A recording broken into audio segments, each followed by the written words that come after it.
The Miami Dolphins are walking into an offseason filled with tough choices, the kind that will define not just the 2025 season, but possibly the trajectory of this team for years to come. It's a delicate balance, keeping enough of last year's roster intact while improving in key areas, all while staying under a salary cap that demands creativity. These aren't just decisions, they are gambles, each one with stakes that could either push this team forward or send them spiraling backward. Some of those decisions are going to be agonizing. Some will involve saying goodbye to familiar faces. Some will test just how much this front office believes in the vision they've been selling. But then, there are the decisions that are so glaringly obvious that they don't require a second thought, the ones that should already be done and dusted before free agency even begins. One of those decisions is Isaiah Wynn. It's almost ridiculous that this is even a conversation. Some players demand a debate. Some require financial gymnastics or long-term projections to justify bringing them back. Wynn isn't one of those players. He's the kind of guy you keep because it just makes sense. It's logical. It's practical. It's necessary. And yet, here we are, still having to say it out loud.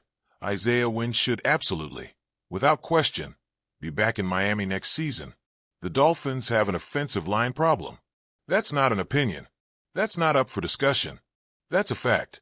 It's been a problem for years, a recurring theme that has held this team back when it mattered most. And while they have pieces to build around, they don't have the luxury of letting solid contributors walk out the door without a replacement plan that actually makes sense. That's what makes this decision so easy. Wynn was one of the best guards on this team last season before his injury. That's just the truth. He started at left guard for the first 7 games, and in those games, the difference was noticeable. He was steady. He was reliable. He did his job.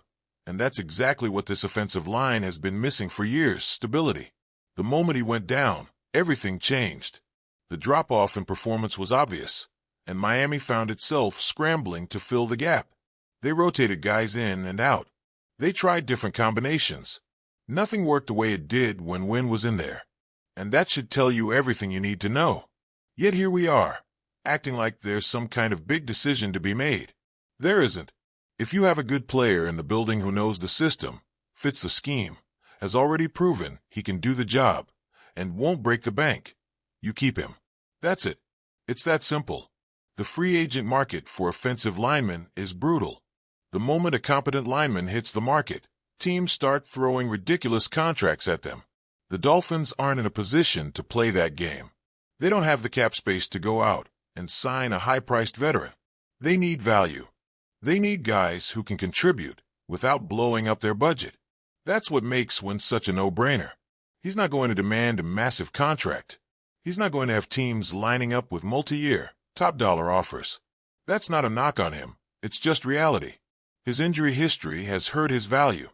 The market isn't going to overpay for a player with durability concerns, no matter how talented he is when healthy. And that's exactly why Miami should be taking advantage of the situation. Look at the numbers. In 2023, they got Wynn for $2.3 million.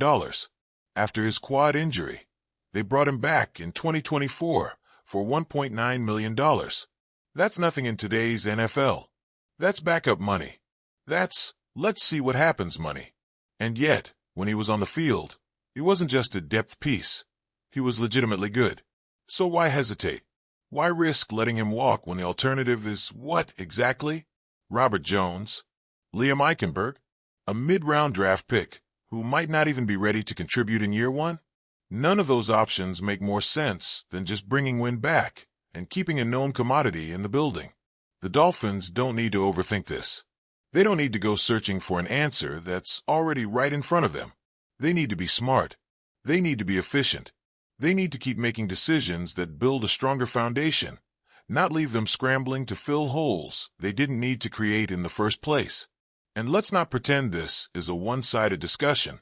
Wynn has to want to come back. But why wouldn't he? Miami took a chance on him when his value was at its lowest. They brought him back after an injury. They showed patience. They gave him another opportunity. That matters. Players remember things like that. And while money always talks the loudest, there's something to be said for comfort, familiarity, and a team that already knows what you bring to the table. there's also the reality of his market. When is it going to be a hot commodity in free agency? He's not going to have teams banging down his door with multi-year offers and massive guarantees. If he's looking for the best mix of opportunity, stability, and fair compensation, Miami is still his best option.